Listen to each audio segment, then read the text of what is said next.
Mini কিচেনে আজকে রান্না আগে থেকে হয়ে গেছে।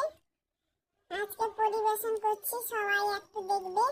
প্রথমে যাচ্ছে আমড়া মাখা, সেই খেতে সেই স্বাদ, একবার খেলে জিভে জল চলে আসবে।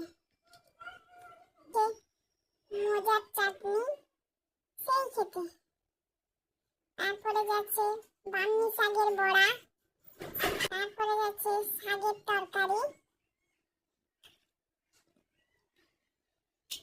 সর্বশেষে পাতে থাকছে এগুলি ভাজি, এটা কি বলে জানি না, ডাল।